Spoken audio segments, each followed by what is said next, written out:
analog pulse? What does it mean for us to like come back to the things that make us human, the things that we can really touch, the things that like right before we started, I said, okay, my own anxiety is like, what are we doing? Al says, no, this is a table, so you don't worry about that. So the drum is a table. So if the drum is our table today, and we know that this is inanimate, right? But if you were here for the opening, this was more than just an object.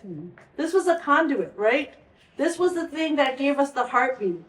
It was the heartbeat that reminded us that we all share one heartbeat. Like, let's start out with the altars. Let's start out with the S, and I just looked at the reliquaries. Reliquaries, the altars. Those are the two latest altars I did that were inspired by the house in, I think it's in the Spanish Steps in Rome. It's called, they call it the House of Monsters. But the entrance is that the oval shaped entrance, which is the doorway, and then there's a window that has that other face with the crown on it. But it was really, I mean, it's because I like those buildings so much, and they're beautiful, and I wanted to. I mean, I probably maybe 200 of those altars since 88, 89. I think 89 I made my first one. But I've made a lot of them. I sold them, I've given them away. And so those are just kind of, and then I did a flame emoji to see if I could, to bring it up to, to modern day. And of course, the other pediment is a crown. But it was the emoji that was the real challenge, because it's hard to make something dance and have fluidity if it's wood. But it's a challenge. It's a challenge. But it's I've been making stuff since I was a kid. I remember my grandfather taught me how to make a slingshot. So I was like really excited. Just making, finding the stick and then getting the rubber and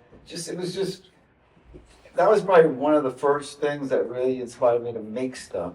And I make every element on that. I make, it's just raw wood, and I make those fancy brackets. I make everything about it.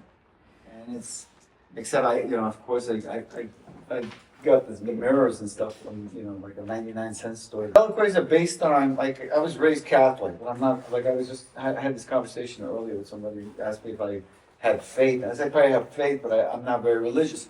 But I was raised Catholic, like I said, and in the Catholic Church, you have these big reliquaries where the saints are parked inside of, and those are influenced by those things. And it's like we're interested in architecture and interest in ritual, interest in antiquity, all that stuff combined. So, it's kind of like an expression of all those things.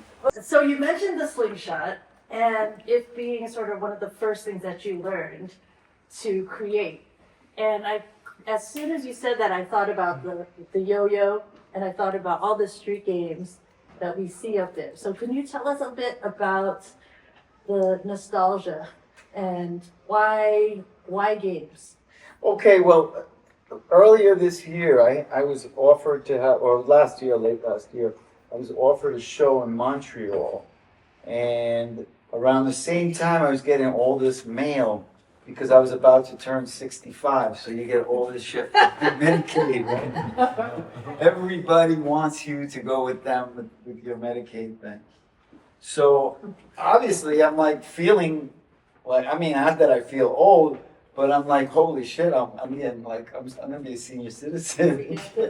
So it seemed appropriate to have a show, a theme of I called it Juvenescence, about praising or celebrating youth as a thing that we no longer I personally no longer really have, but just kind of celebrating it and what more obvious to me was street games, Yes. So I started doing pieces with skellies in them. Yes. Most New Yorkers know what skellies is, a game that we played on the street with a board, a rectangular board that had numbers, and you played with bottle caps, and you went from one box to the next until you made it through the course. And then it went on to Johnny on the Pony and all these other, and and just like street calisthenics and things that I personally, was Yes. involved in. So the show, Juvenescence, showed me those pieces and shortly after I was approached by people, a group of guys two brothers really, that I've been working with for about 7 years, House of Brew. They do a lot of printed matter. And they said, listen, why don't we do a series of trading, because they were doing trading cards. Yeah. Like, imagine baseball cards, Right. but with art as the. Yes. So they said, we can do a whole series of street game cards. And I was like, hell yeah, Well, I think one of the things I know about you too, and even thinking about the theme of the show around analog, Analog. is the idea that, like, when kids are playing now, it's usually lettuce. The games Right. that they're playing are right here. Right. And that's probably something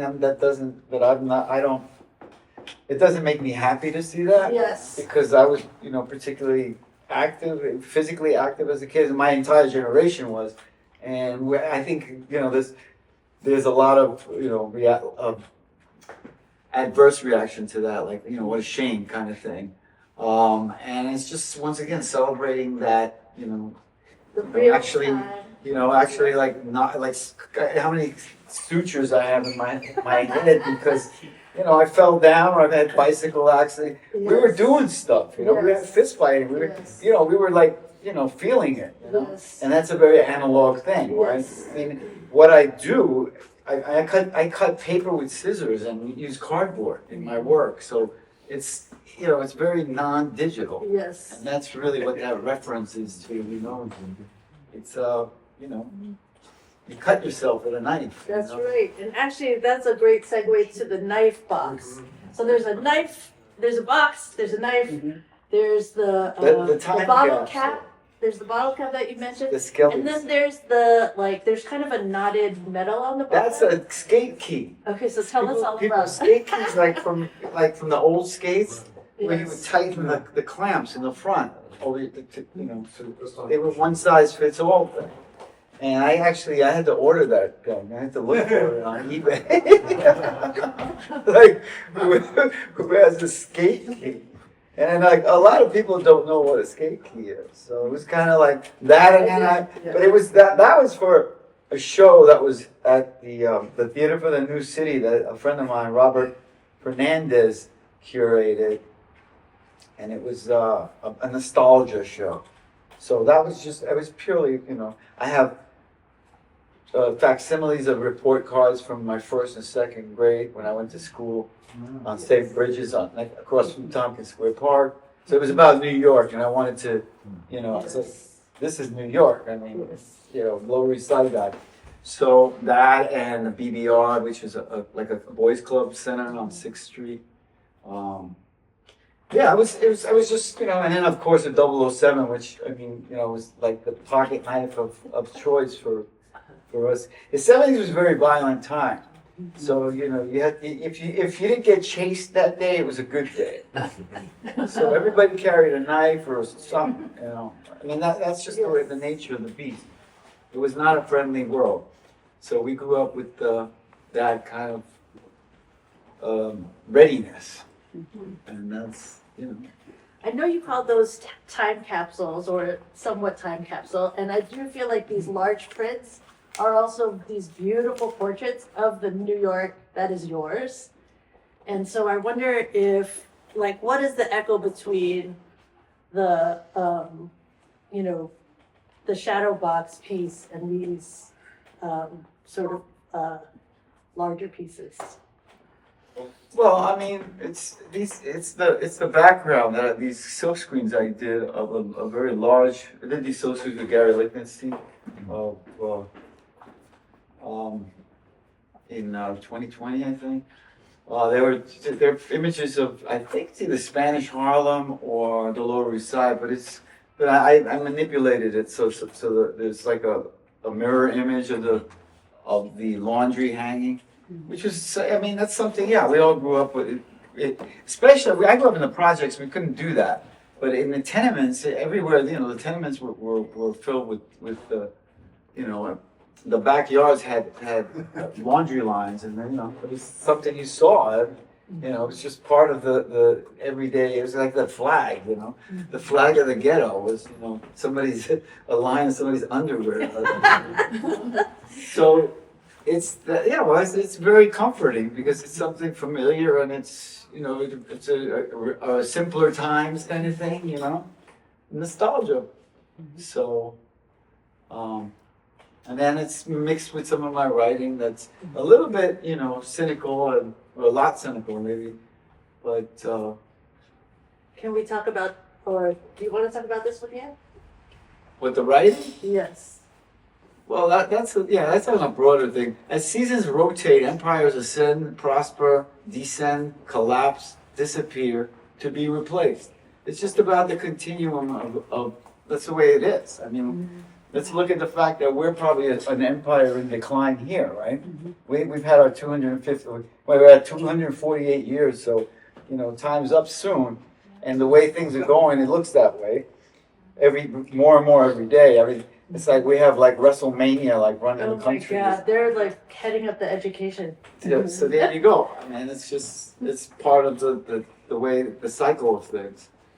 And here, I even kind of allude to that. By midday, once again, those are supposed to be cut off so that you can't really read it, right? But it's a disposable culture of borrowed identities stolen from rerun episodes of outdated situation comedies and cartoons based on a disposable culture. We awake feeling all is resolved. By midday, once again, we're involved. Or so say the proverbial day. And it's just 10-second sound bites because I like that. By midday, once again, we're involved. Okay. So whatever resolution you thought you had by the next, it's you're back into it, right? Yes. It's like being a junkie, right? It's like tomorrow I'm gonna get clean, right? And then you're right back into it, right? And it's just it's that cycle. Yes. Right. So actually, I feel like that's also a good segue. So there's two things that I just wanted to mention. So when we talked about empires ascend, prosper, and even just these, your pithy idioms, your pithy prophecies, I feel like are so reminiscent to me of Samo. And then even thinking about how, in terms of what you were saying about the once again we're involved, makes me think about sort of the storytelling around when you made the trucks and the shoes. The trucks actually are inspired. That truck, that's one. I mean, I made probably a half a dozen of them. That's the only one I still have, I think. Those actually were inspired from when I was a kid. I spent as a kid I spent a lot of my summers in Puerto Rico for a month or so, and the kids there used to in the rural areas, kids would make their own toys. This is the '60s, and it's still a pre-industrialized Puerto Rico, before the big pharmaceutical companies came in and all that, which was in the '70s. Like 10 years would have made a huge difference. But in the '60s, when I was a kid, the roads were still calcite, covered with white crushed stone. So there was no asphalt and shit like that. So it was really fucking rural, Where I played was like a strip mine, like the machines grinding limestone. Yes. And that was, in the middle of the country, northwest of the country. Anyway, the kids made these, I remember they make wheels, like put two cans, or two tuna cans, one inside the other, and you make a wheel, and made all these cool trucks, mostly trucks. Yeah. And that's what really inspired those. I mean, this is like as an adult, and of course I can carve and make it look a lot slicker, because they were very crude. But it was based on that, and it was kind of, homage to that, to making your own toys kind of thing. And I always referred to those things as toys. Yes. Yeah. Oh, interesting. Yeah. Yeah. Well, I think it's But the shoes, not so much. The shoes Okay. was just, like kind of a kinky looking fetishy kind of shoe. Oh, those ones up there? Yeah. Okay. No, I first made when I was involved with Joanne Berman, who was a fashion designer, and it was inspired by her. She did bustiers for she was pretty successful, and she made really beautiful stuff. And I just kind of wanted to Yes. make something. Yes. So I made these lasts, the curved part of the shoe. Yes. Those were all cut on a bandsaw when I worked in the shop in the early '80s. But I still had the lasts. I still have a bunch of them. I made like 10 of them, and it's because it's not easy to cut a piece of like that. It's not that easy. Did you make shoes? I didn't make shoes. I made these shoes. I'm like a cobbler. Why did But I you made make a bunch of 12 them because I was gonna make a series of. I guess I didn't. You just want to make shoes. I wanted to do something with this. The first one came out so good that I was like inspired to, and I still have a few of the last. This part is called the last, Okay. not the soul, but the actual. Yeah, yeah, it's like the instant. Right. So I made a bunch of them, and I guess I'm a bit of a pack rat when it comes to these kind of things, and I managed to have this shit for like 40 years or something. That's amazing. In a box, So I feel like since we're talking about carving, and I will also just say too, thinking about what you said before about the architecture, and then thinking about your relationship to buildings, just Well, in terms because of I was a scaling carpenter. them. Like, the thing is, I was a carpenter for like 35 years. I worked, after doing the bike messenger, bus boy, dishwasher gigs for like a year. I was like, fuck this, I need to learn a trade. So I worked at an Andy Manning's shop on East 10th Street, and I learned how to make cabinets, sort of, I guess. But you've also built houses, Well, right? Like because the I one in started, Puerto but Rico. I learned, bit by bit. I built my own house and stuff like that. But I was Bit like, by I'm not. bit, I built my own No, I house. became I just want a you to carpenter. say. Bit by bit, I You became just a that's carpenter. his footnote. Could I'm build just his saying own house. that is okay. So, but that's what I did. I mean, in the '80s, I was not, Basquiat, and Keith Haring. Those guys were, like chasing the dream, doing their art thing. I wasn't really doing a lot of visual art then. I had been a visual artist since I was a child, but I wasn't pursuing that. I was working as a carpenter during the day, and I was playing music, during that time. Yes. And that's where my passion was. Yes. So, but I mean, I still made some, stuff here and there. Right. So now But it wasn't the focal point of my, of what it. I seriously kind of pursued the musical thing. All right. So I'm certain that some of you in the room know what a brilliant musician Well, Al is. I wouldn't go that far, but I did play some music for a minute. But I will say too, I mean, in thinking about your carvings, you also carved some guitars. Oh, the guitars, yeah, I did those around 2008, 2007. I was still strung out on heroin when I made those. So maybe over the course of 2 years. No pun intended. No, I really was. Well, Those that saved my life because I had something to. But I'm saying the string. Oh yeah. Anyway, strung out, yeah. But no, I did. That's what I was in my You were stringing out the string. I was in what would now become my studio. I was living in that basement, and that's what I did during the day, I guess. I mean, that's not the only thing I did, of course, but creatively Right. was to carve wood, and it was something that I became proficient and like dedicated to doing. I was like very serious about that. I wasn't serious about getting my life together, but I certainly was very I mean obviously dedicated to doing these carvings. I don't know if this is a stretch, but spray can and carving. Oh, definitely not. There's no parallel there because carving is it's a different part of your brain going on there, yeah. Okay, so like you. The spray like paint thing is steel? super automatic and fast, and it's muscle memory.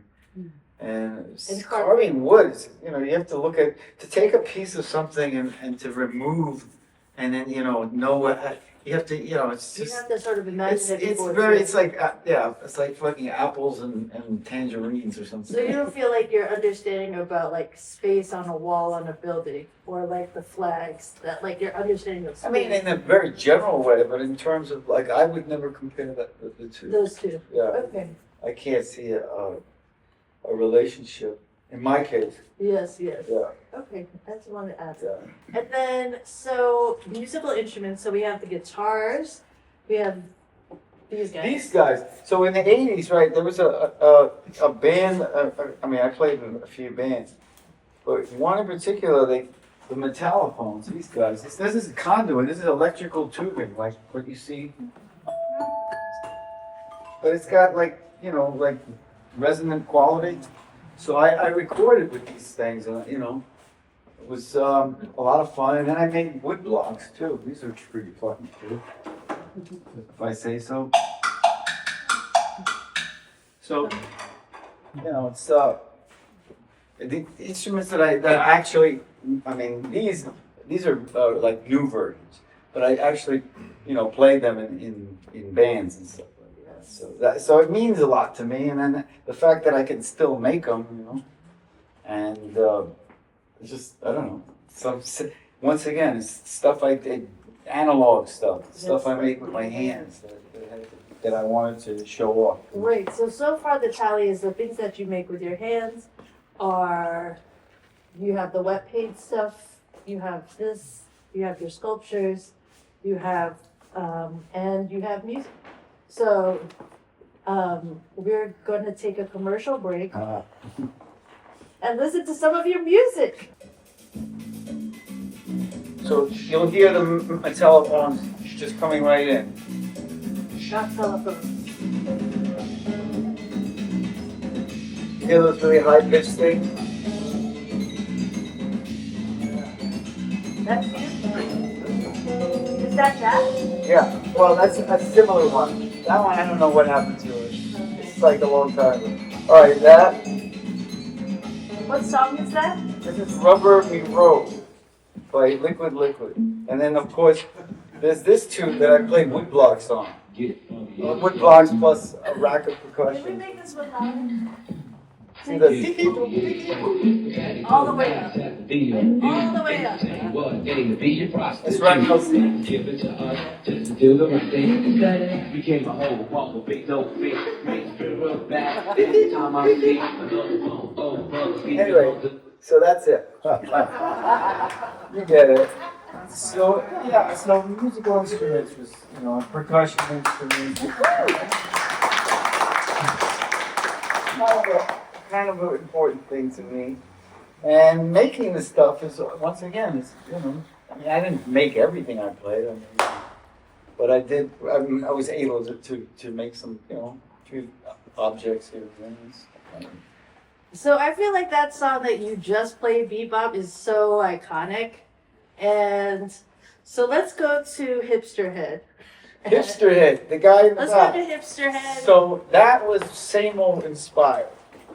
It's one of my favorite Samos is Samo as an end to mass-produced individuality, which goes back to the first string. That's like 78 Samo. Yeah. And I mean, it's always going to be relevant. It's a commentary on the uniform of hipness, right? And how whatever trend comes along that might be cutting edge in the beginning, it becomes, it becomes the standard. So that guy, there was a period, like around, it was maybe 215 or 214, but I wanted to make a poster child for that slogan. He has very nice glasses. So he was born, and there's a drawing of him. He had all the accoutrement. He had the fedora, the little fedora, the big glasses. He had the gauges on his, the openings, and then he had what else? And a beard. Everybody had a beard then. Yeah. And then I refined him, and I made it like my friend P made a vectorized version, and I did like a band pattern of him, and then he ended up like, I think that piece was at Beyond the Streets, which is the big graffiti street art show. Yeah. Originally. So that's why, and then like 2022, my friend Owen had sussed out a 3D printer fabricator in China, and he said, would I be down to make 10 heads? I was like, yeah. I was like, sure, why not? Headed hipster monster. No, it was just 10 head, the bust. That's the- He's a bust on the face. So that was a really interesting, like having 10 heads in the studio painting them. It was so weird. Were they watching It was, you? it Were you like- felt like it. It was like it took like 3 months to paint all those heads, you know? I had to prime. It was a lot of work. So, but it was once again, it was taking a So concept so from you flat mass for produced- two-dimensional into a actual object. So you mini produced a mass. Wait, you mini mass produced the hipster head for China. In China, In China, not for not China. for China. So you made it in China. They didn't want that So either. you made it in China. Yeah, and then Mass produced. and we, you know, he's. Are I they? don't Do think they exist there now? No, they sent them. Oh, they didn't want it. That's right. No. Okay. They were fabricated there. They were, Okay. and then he sent them here in a crate, and they Okay. were ours, and then I painted them. Right. They just happened to be fabricated in China Okay. because of the cost. The cost was Okay. much more effective to make Which is 10 of its them. own kind of irony, right? Well, I guess, yeah, but it's Because it's the mass. the idea is that it was, it's just manufactured in China. Okay, thank you. So I will say too, in light of the, like you were saying, that piece is originated from the 78 Samo. Hmm. And at one point, Samo, like thinking about analog pulse, Samo's pulse was gone for a minute, came back. And can you tell us about the resurrection of Samo 3 hours after Trump point one? Oh, in 2016, right? I had been doing these. I had been doing Wet paint. the web paint signs, and it's constrained writing, so I didn't have a full alphabet. Oh, yes, we could talk about the birthday. And then when the first time Trump got elected, I was like, holy shit, how the fuck did that happen in this country, right? So, well, I mean, you know, I guess. Anyway, so I was like, well, fuck, I want to make some comments, but I need a full alphabet. I can't be fucking like doing these kind of poetic things. Fuck this guy, right? So it was out of need, and I said like, well, you know what? And at the same time, there was always this confusion as to what exactly Samo was. Because, like, you know, there's a whole generation of people like, yeah, really, I dig Samo. It's so cool. I was like, really, what's your favorite Samo? I have no fucking clue because I don't know I never saw one in my life. So it was just the Basquiat Association and that, and it's just like the cult of the personality, and it's empty. So I had to, well, I mean, that's what inspired me to put that book out, Samo since 1978. Also to do a 2.5-year campaign of writing Samos, and this time it was mostly in the subway, until I was arrested for it in 2019. So I started in 2016 late, and February 2019 I got over the phone, what do you call it, warrant from the Vandal Squad, New York Right. Vandal Squad.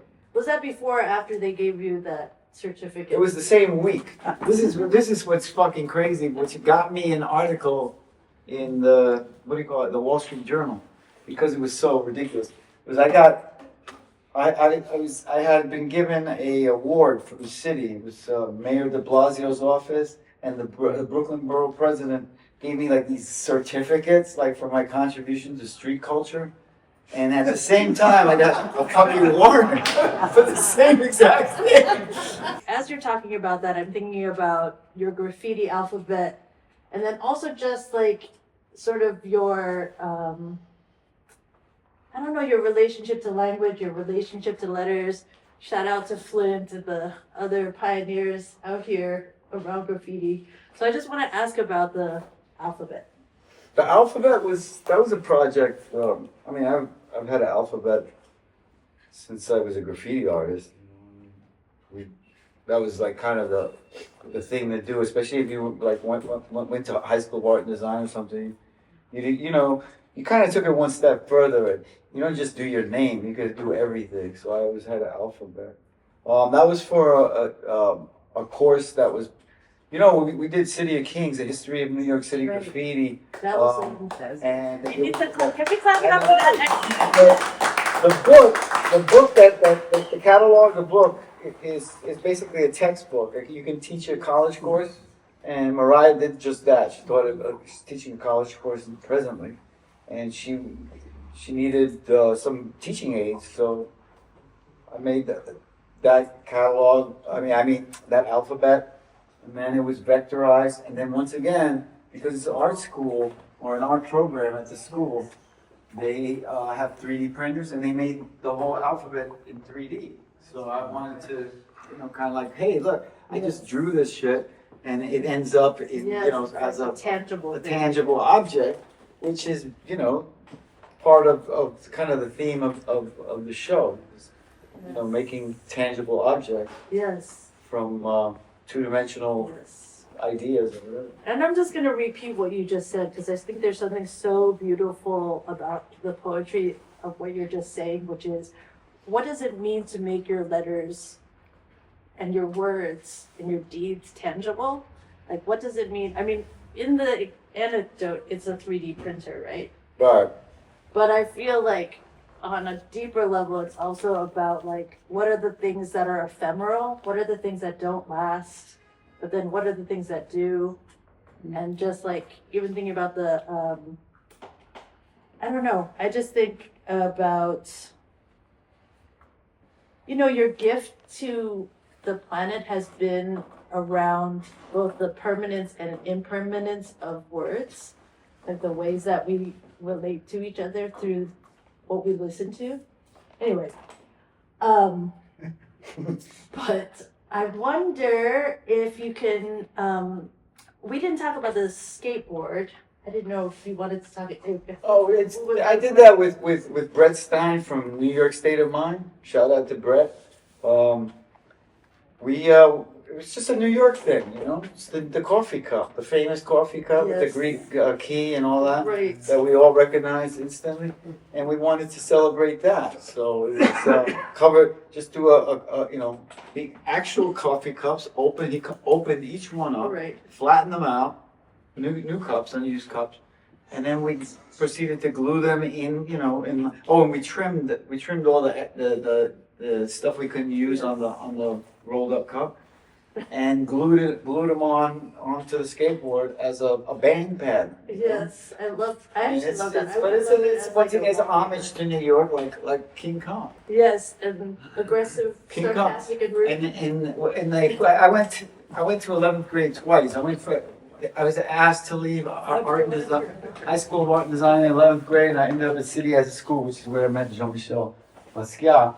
But during that time, I had this job at the Empire State Building.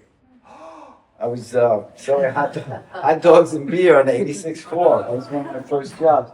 I had a few jobs. I worked at Madison Square Garden. I worked for a couple of iconic New York places.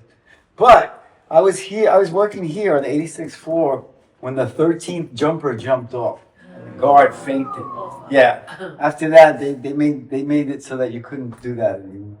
But so this is my homage to a very important place to me, and it's just a simple, box construction, and then I hollowed out this guy, put a motor in it, so that he could spin.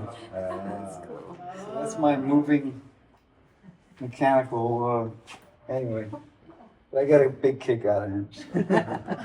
When the neighborhood folks see your work or New Yorkers see your work, what is their response to seeing the neighborhood or New York as art? Generally, it's like, I mean, people will make comments like, yeah, I was, you know, like I'll hear somebody just say, yeah, I was a Skelly's champion. Or things like that, but with a very familiar, you know, kind of like, we're on the inside, like, you know, members of a secret club or kind of thing.